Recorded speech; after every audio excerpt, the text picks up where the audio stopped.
Oh, jeez.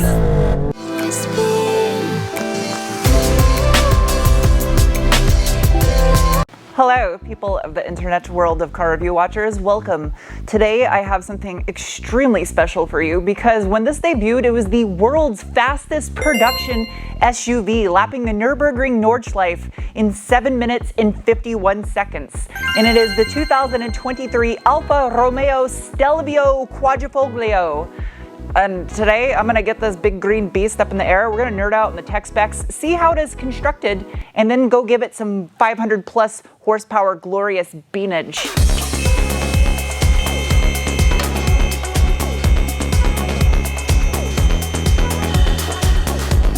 Wait, that's actually metal.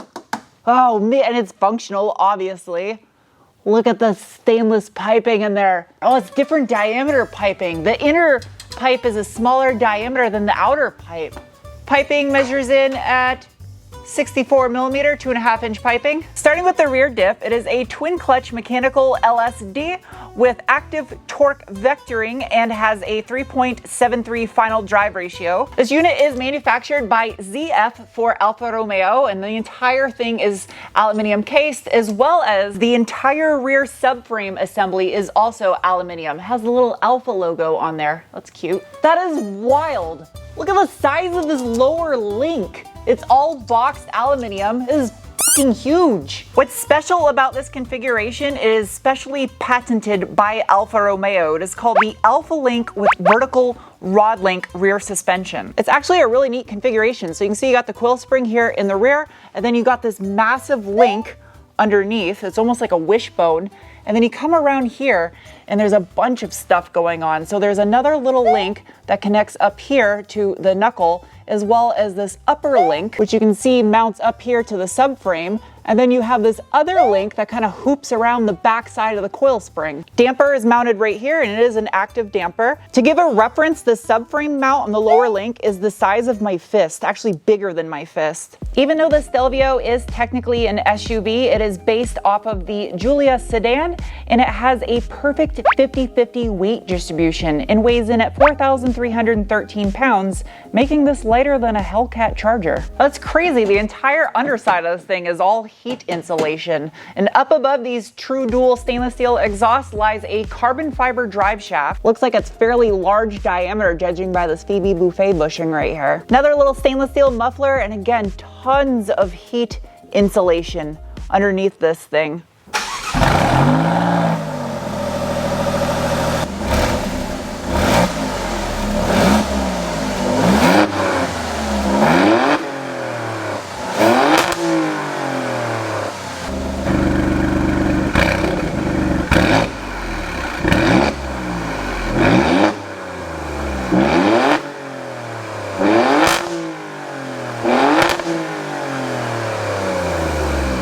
Can I see it up front? You can kind of see the drive shaft up there. That's weird.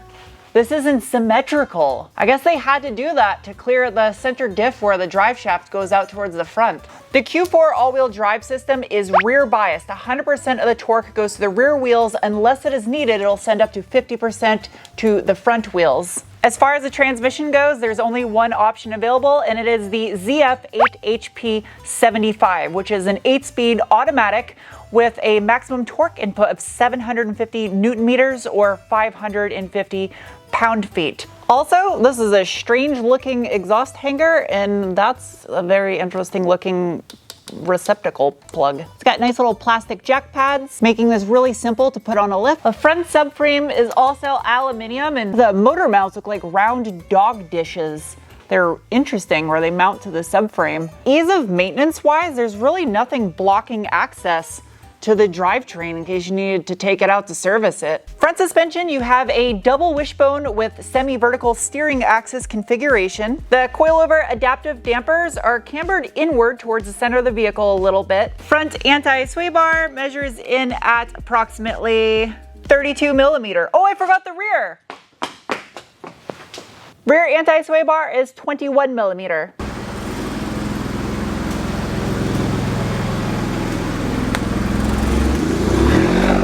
Time for the braking test, and it is wet out. All right, ready? No one behind me. Wow. superb.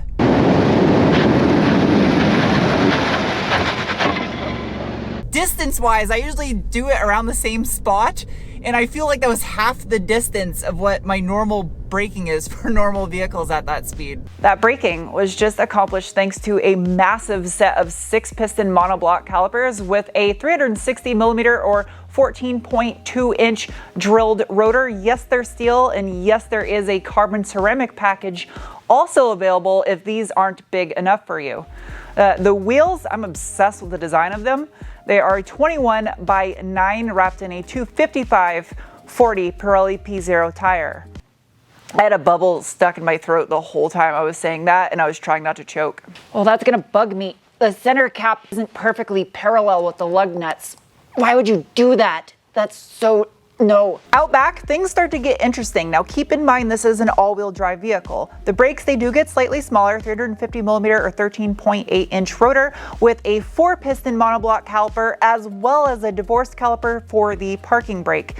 Now the wheels, they are a 21 by 10 wrapped in a 285/35 Pirelli P0 tire. So you have staggered fitment front to rear on an all-wheel drive vehicle, which you don't see that often.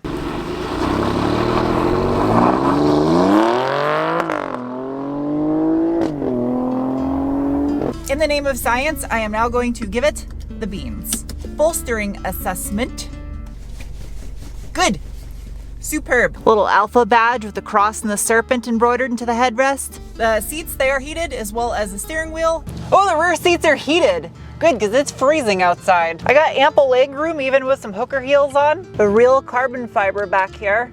A little tweeter. As far as drive modes go, down here in the sea of real carbon fiber, it is the center console. Has a little Italian flag right here by the shifter. That's cute. There is a knob that says DNA, which stands for dynamic. Then I got normal, the little graphic changes on there. An A for advanced efficiency. Well, that's cute.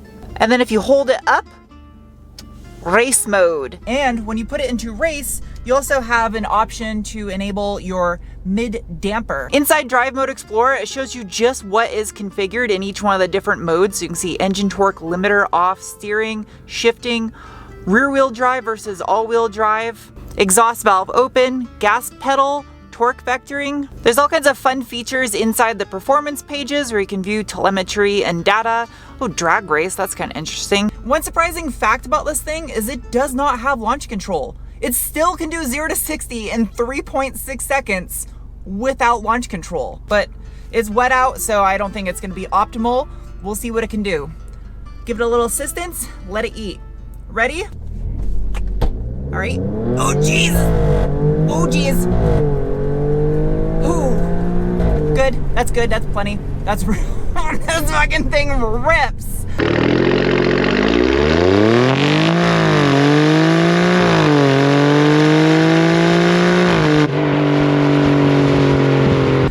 Holy shit, I can only imagine if it did have launch control. I want one of these so bad. Hood pop. Oh, that's a weird hood popper.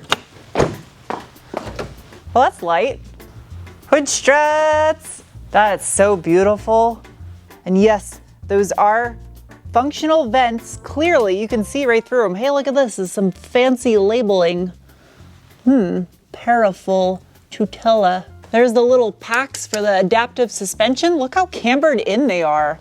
That's wild. Right here is where you can clearly see how this thing achieves a perfect 50-50 weight distribution, because you can see where that strut tower brace is and where the engine is sitting. It's front mid-mounted. It's sitting behind the front wheels.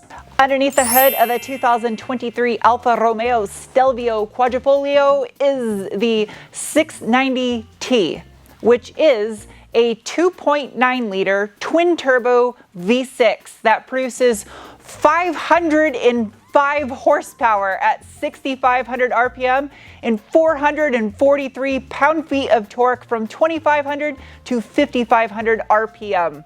And this thing sounds Bellissimo. 690T engine is based off Ferrari's F154 twin-turbo V8 found in the Ferrari California. A crude way of putting it is you could say this is basically that Ferrari twin-turbo V8 minus 2 cylinders. There's a lot more to it than just that, but in a nutshell. Digging in a little bit deeper into the 690T twin-turbo V6, it is a fully closed-deck aluminum block with wet steel liners. It has an aluminum bed plate with integrated blow-by control reed valves, dual oil squirters per piston. The crankshaft as well as the pistons are both forged. Has an 86.5 by 82 millimeter bore and stroke with a 9.3:1 compression ratio.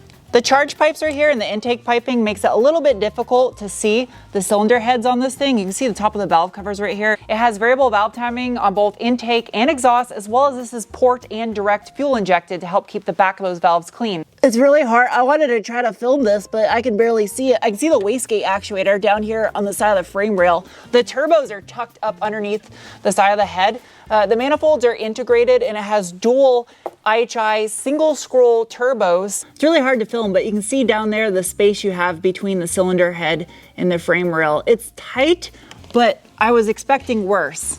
Oh, that's wild. The water-to-air charge coolers are positioned in front of the block, which is right in front of the cooling fans by the heat exchangers and radiator. That is super smart design. You can see the radiator core support does unbolt on either side here, which will allow you to put this thing into a service position so you have access to everything up front in the engine bay.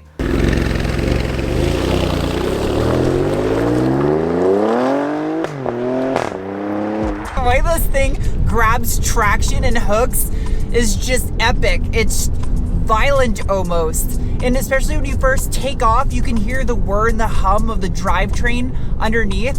I think the best way I could describe this to someone that's never experienced one of these before, it's like driving a warranted street legal Group B rally car that you can bring your friends and family with. Ish. I'm gonna be honest, most of us, including myself, will likely never be able to own one of these things. I mean, it's a special type of person that can go and spend $90,000+ on a record-setting, insanely fast SUV. It's targeted for a special type of individual. Now, I chose a road that would be suited to a Group B rally car because the asphalt is absolutely terrible. There are potholes on this road that would completely swallow a wheel. Probably not the best choice for something on 21s with low pro tires. But there is an upside to this road. I can show you the difference it makes when you use the mid damper button in the center of the knob here. So I have it in full race mode right now, and it is aggressive. It beats you up. That's the way I would prefer it though. But for roads like this, I can select mid damper active, instantaneous difference. Immediately just smooths out the major bumps and imperfections in the road, yet it still has everything in the most aggressive race mode. I love that they just made a quick access button for that.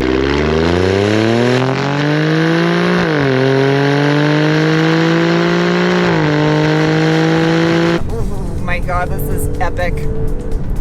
I can only imagine how great the Giulia would be. There's just something special about the all-wheel drive of the Stelvio though over the rear wheel drive of the Giulia. I feel like they're special in their own different ways, because if you could get an all-wheel drive Giulia, I'd kind of be intrigued by that also. Not only is the performance of this thing epic, but also when I had it on the lift, I was completely blown away at the engineering that went into this thing. It's unique and different compared to a lot of other vehicles in its class. The interior is clean and classy and everything works in here. Has massive aluminum paddle shifters that stay stationary when you turn the wheel. The build quality on the interior parts is good. This door is sturdy feeling, has some tension when you push up against it, and then it closes nice and smooth. I love the fact that you don't have to get a giant ass hole in the roof if you don't want it. It is an option. I love the steering wheel on this thing. It has the little clover at the bottom, the Alfa badge, the real carbon fiber on the doors. Even the door sills have little clovers on them. So cute. Open. It's a pretty good sized rear storage area. There's more room than my Forester has for sure. That's neat. It's got a little shade right here that you can retract on the actual back hatch, but then there's another one right here above your cargo. That's fancy. Ah, tools and foam. You could put a lot of extra stuff in there if you wanted. little levers to fold the seats. It's also LED and some outlets. It's got a power inverter, I didn't know that. And a little, you could put fish or some shrimp or something and ice in there. What is this? What's in here? I'm guessing it's a first aid kit. Oh. It is not. It's a fuse and relay box. I actually like the fact that the infotainment system screen in here is smaller compared to most vehicles. It does everything you need it to. The Harman Kardon sound system is on point, as you should expect. And it has plenty of tech features in here, including a hill descent mode, which I don't know when you'd ever need to use that in this thing. Fuel economy wise, it's actually not as bad as I thought it was going to be. I'm not saying this is a Prius or a Tesla by any means, but I was a little bit impressed of the fuel economy compared to what I thought it would be. Yep. Driving this thing on tight, windy roads is like watching a drunk ferret run on a hardwood floor in rubber boots.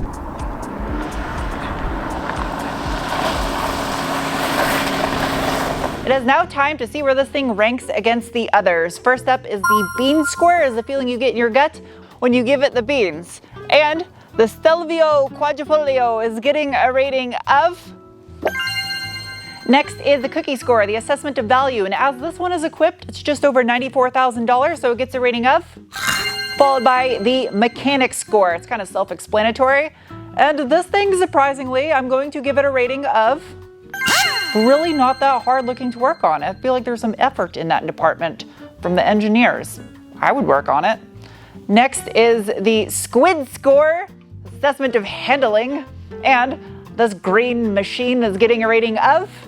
And lastly is the penguin score. It's an assessment on how much I personally like a vehicle, and I've never struggled so hard internally with having to give something back as I am currently with this right now. So not surprisingly, it's getting a rating of. The Giulia Quadrifoglio has been one of my all-time favorite cars ever since it first came out, even though I've never driven one before. And this to me is like a hot hatch version of that. And I'm obsessed, absolutely. If I could afford either one of those vehicles, I would buy one, hands down. And compared to any of its rivals, I don't care. This is, to me, the Alfa Romeo is the way to go because it's for exotic enthusiasts who aren't just buying a vehicle because of the emblem to show off to other people. You're buying this to show off to yourself. That's why I like it. Anyway, I'm rambling, so I'll see you soon with another video. Bye.